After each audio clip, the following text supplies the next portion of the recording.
They once asked Muhammad Ali before a fight, how many sit-ups do you do in preparation for the fight? And his response was, I only start counting after they start to hurt, because those are the only ones that matter.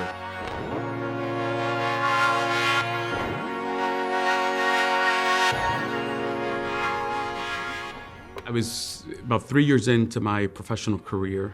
I was working in manufacturing at the time, and the facility that I was working in, we had just gone through a period of amazing performance, and that had turned a little bit. We were actually facing the first ever recall to happen in the facility, and it was in the area that I was ultimately supporting. Putting the financial and company performance to the side, at the end of the day, it really comes back to the consumer and wanting to ensure that that customer, as they decide to spend their hard-earned money with us, that they stay safe. And then you start to layer on the company performance, kind of the internal dynamics of, at the end of the day, you feeling like, not only have you let the customers down, but you've equally let the company and the enterprise down. My reaction was, of course, mission focused on what was ahead, but at the end of the day, it was I can't wait until things go back to normal.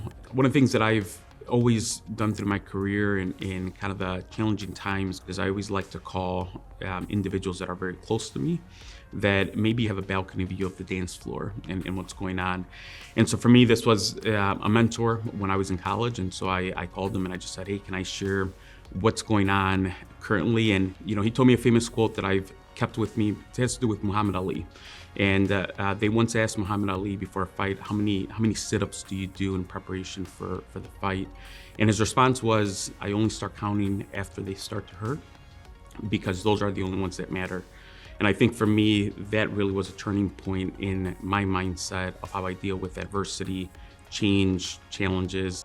It is in these most challenging times that you will learn the most, oftentimes where relationships are forged, where creativity is accelerated. It's never comfortable in the moment, but it's always helpful to go back to anchor to something and to be able to ground yourself. And I think as a leader, ultimately for all of us, it's about making sure that we're showing up with the right optimism, the right energy, and the right forward-looking strategies in order to support the business to navigate change. For me, giving my team ultimately the freedom to be able to take risk and maybe reshape the mindset of what it means to quote unquote fail. A failure, if at the end of the day you've learned something from it, is not a true failure. Don't try to accelerate that time frame.